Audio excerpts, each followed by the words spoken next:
Students, welcome to this session. तो last session में हम मोस्टली लगभग इस चैप्टर को आधा ख़त्म कर चुके हैं, आधा ही ये और बचा है। This is the second last video of this playlist और इसके बाद बस एक वीडियो और है, फिर हमारा ये चैप्टर ख़त्म हो जाएगा and you will all get the opinions जिनसे आप रिवीजन कर सकते हो। तो अगर आप इस चैनल पे नए हो तो पहले तो फटाक से सब्सक्राइब कर दो। सब्सक्राइब करने के साथ साथ टेलीग्राम पे कनेक्ट हो जाओ मेरे साथ, है ना, जहाँ पे हम आपको ओपीएन और जितने भी नोट्स वगैरह हैं हम आपको प्रोवाइड कर सकें। ठीक है, ये आपके लिए ही हेल्पफुल है। ठीक है, आगे क्या है, अभी आज हम जो पढ़ने जा रहे हैं वो वैकी वर्ल्ड है। ठीक है, किसका है? लाइसोसोम्स का है, माइटोकॉन्ड्रिया का है और प्लास्टिड्स का है। कि हम इसमें पढ़ेंगे कि आखिर हो क्या रहा है। ठीक, देखो अभी क्या है, हमें पढ़ना क्या क्या है। पहले हम पढ़ेंगे माइटोकॉन्ड्रिया। ठीक है, ये भी एक सेल ऑर्गेनेली है। लाइसोसोम और क्या पढ़ने वाले हैं हम? प्लास्टिड्स पढ़ने वाले हैं इस सेशन में। तो चलो यहाँ पर रीड कर लेते हैं भाई, कई बच्चों को रीड करना बहुत पसंद होता है। Welcome to the wacky world of lysosome, mitochondria and plastids. In this presentation we will explore the fascinating world, जिसमें हम सभी ऑर्गेनेली के बारे में पढ़ेंगे और क्यों हम माइटोकॉन्ड्रिया को power house of the cell कहते हैं जानेंगे, क्यों हम लाइसोसोम को ट्रैश कलेक्टर कहते हैं या सुसाइडल बैग कहते हैं, और क्यों हम प्लास्टिक को एनर्जी फैक्ट्री कहते हैं, ये हम जानेंगे। ठीक है, तो स्टार्टिंग विद द माइटोकॉन्ड्रिया। अभी माइटोकॉन्ड्रिया में क्या हो रहा है? Are the power plants of the cell. Power plant क्यों? क्योंकि भाई जो माइटोकॉन्ड्रिया है ना, ये आपका एनर्जी प्रोड्यूस करेगा। ठीक, क्या करेगा? ये एनर्जी बनाएगा। एनर्जी बनाएगा तो भाई कौन से फॉर्म में बनाएगा एनर्जी? एटीपी के फॉर्म में बनाएगा। एटीपी का फुल फॉर्म एडिनोसिन ट्राइफॉस्फेट। ये बात आपको पता होनी चाहिए। ठीक है, ये यूनिट है। जैसे हमें कोई भी चीज़ यहाँ पे ऐसा नहीं है कि एनर्जी आपको मिल रही है पेट्रोल के फॉर्म में, डीजल के फॉर्म में, नहीं। ये आपको जो एनर्जी मिलेगी आपको एटीपी के फॉर्म में मिलेगी। ये एक मॉलिक्यूल है, ठीक है, जो हमारे माइटोकॉन्ड्रिया में सिंथेसाइज होगा। They generate energy in a form of ATP which is used by the cell to carry out the function। भाई पूरे सेल में काम करना है ना, ER को भाई प्रोटीन बनाना है, लाइसोसोम को डाइजेशन करवा देना है, और मतलब जो भी चीज़ें वेस्ट मटेरियल है उसका, ठीक है, और जो भी काम हो रहे हैं जैसे गोल्गी बॉडी को पैकेजिंग कराना है ना, तो यहाँ पर एनर्जी लग रही है ना, बिना एनर्जी के तो कोई काम नहीं होता। तो वो सारी एनर्जी माइटोकॉन्ड्रिया बनाएगा और यूज़ कौन करेगा? सेल के बाकी ऑर्गेनेली। अब क्या है, एक जो खास चीज़ यहाँ पर है वो ये है कि mitochondria have their own DNA की। इनका डीएनए जो हमारे सेल के न्यूक्लियस में डीएनए प्रेजेंट है ना, उससे इनका कोई लेना देना नहीं होता है। इनका अपना एक यूनिक डीएनए होता है इनके पास। And can divide independently of the cell.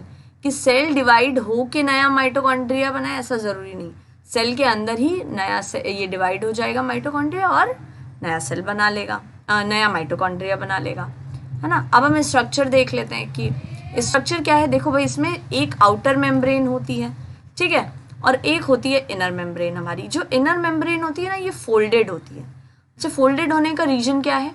Reason ये है कि जो हमारा एटीपी सिंथेसिस है ना, ये हमेशा इनर मेम्ब्रेन पे होता है। अब कोई चीज़ है जैसे आपने उसको इतना फैला रखा है ना, तो यहाँ पर क्या है, सरफेस एरिया कम है। अगर आप इस चीज़ को ऐसे ऐसे कर दो इतने ही एरिया में, तो क्या हमारा सरफेस एरिया बढ़ गया ना। अरे सच, जैसे हमारे उसमें इंटेस्टाइन में होता है, स्मॉल इंटेस्टाइन में, है ना, वहाँ पर हमें एब्जॉर्प्शन कराना है, तो एब्जॉर्प्शन कराने के लिए हमें सरफेस एरिया ज़्यादा चाहिए।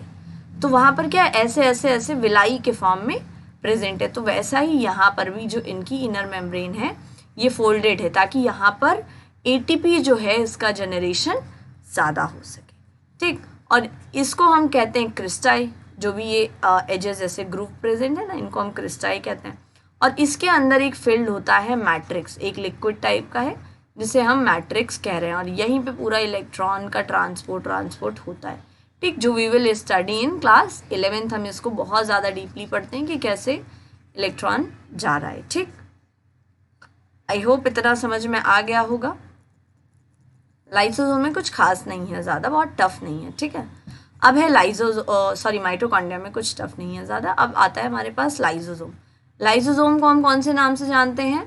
Suicidal bag of the cell, ये हम याद रखेंगे। ठीक है, उसके बाद क्या है, ये गार्बेज कलेक्टर है ना। गार्बेज डिस्पोजल है कि भाई सेल में जो भी चीज़ें खराब हुई हैं, सेल की मेम्ब्रेन कैसी है, सिलेक्टिवली परमिएबल मेम्ब्रेन है ना। तो हो सकता है कभी कभी यहाँ पे काम की चीज़ें गई हैं, लेकिन कभी कभी जो चीज़ हमारे लिए नहीं ज़रूरी है वो भी आ गई है, तो उसको हमें क्या करना पड़ेगा, हमें उसको हटाना पड़ेगा, डस्टबिन में डालना पड़ेगा ना। तो लाइसोसोम हमारा डस्टबिन की तरह एक्ट करता है और यहाँ पर जितना भी गार्बेज होता है सेल का वो यहाँ रख लेता है। इसके अंदर क्या है, अच्छा इसके अंदर है कुछ एंजाइम्स, है ना, जो क्या करेंगे, जो हमारा ओल्ड ऑर्गेनेली होगा, भाई कई बार होता है ना कोई ऑर्गेनेली ख़राब हो गया, हमें उसको हटाना है वहाँ सेल से, तो क्या करेगा, ये उनका डाइजेशन करा देगा, उसको हटा देगा। कोई प्रोटीन है जो नहीं काम का है, जो लिपिड है जो अभी उसका यूज़ नहीं है, या जैसे वो ख़राब हो चुका है, वेस्ट है, तो उसको हटाएगा। लाइसोसोम क्या करेगा, हमारी इम्यूनिटी में भी रोल प्ले करता है। जैसे भाई सेमी परमेबल है तो हो सकता है कि इसने जो भी फूड पार्टिकल लिया, फूड पार्टिकल के साथ साथ यहाँ पर कोई बैक्टीरिया भी चला गया सेल के अंदर, ठीक है, तो बैक्टीरिया क्या होगा सेल के लिए, ये होगा फॉरेन मटेरियल। फॉरेन क्यों, जो बाहर से आया है उसे हम कहेंगे फॉरेन मटेरियल, है ना। तो क्या होगा कि ये गया तो इससे क्या करेगा, ये इसको डिस्ट्रॉय करेगा। लाइसोसोम अगर उसको मारेगा नहीं तो ये बैक्टीरिया फिर इस सेल को इन्फेक्ट कर देगा और सेल को डिस्ट्रॉय करेगा, है ना। तो यहाँ पर बैक्टीरिया या वायरसेस हो सकते हैं, तो इनको ये डाइजेशन का काम करेगा। अब हम देख लेते हैं ये कैसा है। भाई ये हमारा एनिमल सेल है, एनिमल सेल के अंदर हमारा लाइसोसोम है, ठीक है। लाइसोसोम के ऊपर हमारी मेम्ब्रेन प्रेजेंट है, इसके अंदर कुछ हाइड्रोलिटिक एंजाइम है। हाइड्रोलिटिक मतलब यही कि ये कुछ ना कुछ का डाइजेशन कराएंगी, ठीक, और बाकी कुछ नहीं है इसमें ज़्यादा खास, ठीक है। इसके स्ट्रक्चर पे इतना लोड नहीं लेना है आपको। अब है प्लास्टिड्स, इसको हम किचन ऑफ द सेल कहते हैं। किचन ऑफ द सेल क्यों कहेंगे, हमारे पास दो टाइप की चीज़ें आती हैं, ये आपको पता होगा। एक होता है ऑटोट्रॉप, एक होता है हेट्रोट्रॉप, है ना। ऑटोट्रॉप वो ऑर्गेनिज्म जो खुद खाना बना सकते हैं, है ना। अब हेट्रोट्रॉप क्या है, ये भाई जोमेटो वाले लोग हैं, जोमेटो से ऑर्डर करेंगे, खा लेंगे, ख़त्म। लेकिन खुद खाना बनाना कौन करेगा, प्लांट्स करेंगे, ठीक है। तो ये जो प्लास्टिड्स है ना, ये सिर्फ और सिर्फ कहाँ प्रेजेंट होते हैं, प्लांट में। और एनिमल और प्लांट में हमने एक डिफरेंस तो ये पा लिया कि प्लास्टिड से दूसरा क्या था, सेल वॉल। प्लांट सेल में सेल वॉल प्रेजेंट थी और यहाँ पर एनिमल सेल में सेल वॉल अब्सेंट थी। तो ये तो दो डिफ्रेंसिएशन हो गए। अब हम देखेंगे प्लास्टिड्स है क्या, ये ऑर्गेनेली है जो सिर्फ और सिर्फ प्लांट सेल में मिलता है। ये क्या कराएगा, फोटोसिंथेसिस कराएगा, कुछ न्यूट्रिएंट्स को स्टोर करेगा, और पिगमेंटेशन, पिगमेंटेशन मतलब जो पत्ती हमारी ग्रीन दिखती है ना, वो क्यों दिखती है, इसलिए क्योंकि वहाँ पर क्लोरोफिल है, और क्लोरोफिल कहाँ है, कुछ प्लास्टिड्स में प्रेजेंट है, ठीक। और other types of plastids include chromoplast which gives fruit and flowers their colour. Chromoplast में क्या है, कलर दे रहा है। और अमाइलोप्लास्ट क्या है, विच स्टोर्स स्टार्च। चलो आगे अभी हम यहाँ समझेंगे क्या है। जो हमारे टाइप्स ऑफ प्लास्टिड्स होते हैं ना, ये these are mainly classified into 3। कौन कौन से हैं, क्लोरोप्लास्ट। क्लोरोप्लास्ट कौन से प्लास्टिड्स हैं, वो जो ग्रीन पिगमेंट स्टोर करते हैं, जिससे हम क्या कहते हैं, क्लोरोफिल। और ये रिस्पॉन्सिबल किसके लिए है, ये है फोटोसिंथेसिस के लिए रिस्पॉन्सिबल, है ना। उसके बाद क्या है, क्रोमोप्लास्ट। क्रोमोप्लास्ट क्या है, वो प्लास्टिड्स जो ग्रीन कलर नहीं है, उसके अलावा कलर है, तो उन कलर्स को हम क्या कहेंगे, कैरोटेनॉइड्स। ये क्या करेंगे, ये फ्लावर को या फिर फ्रूट को कलर प्रोवाइड कराते हैं। उसके बाद है ल्यूकोप्लास्ट। ल्यूकोप्लास्ट क्या है, कलर नहीं है, कलरलेस है ना, ये हमें समझना पड़ेगा।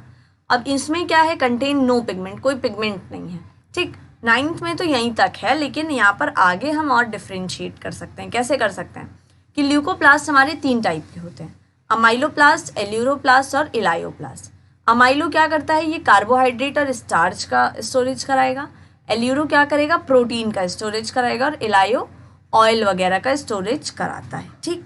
बाकी इस पर इतना लोड नहीं लेना है, अगर लर्न कर पाते हो तो वेल एंड गुड, क्योंकि ये मुझे नहीं पता कि ये 9th के लिए मतलब बोर्ड में या 9th के स्कूल लेवल पे पूछा जाएगा या नहीं, बट ये मतलब बोर्ड लेवल के लिए भी है, और नीट में भी ये बहुत इंपॉर्टेंट है, ठीक। तो अगर if you are preparing for this, आप इसको पक्का पढ़ के रखो, ठीक है। समझ गए आप इसमें क्या है।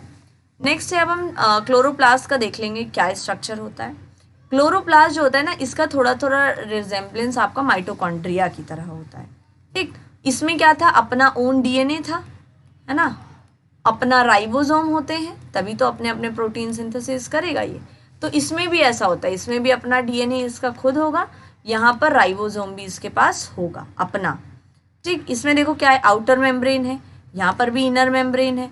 उसके बाद देखो यहाँ पे कुछ ये स्टैक्स लगे हुए हैं, छोटे छोटे टुकड़े टाइप के ना, तो इसको हम ग्रैनम कहते हैं।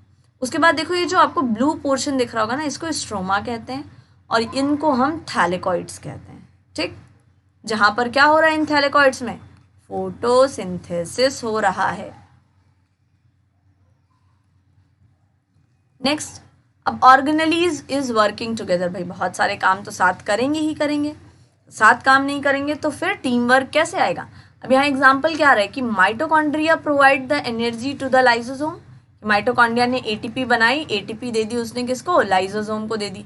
Lysosome which then uses the energy to break down waste material, कि जितना भी वेस्ट मटेरियल आया है इसने इसको क्या किया, तोड़ दिया।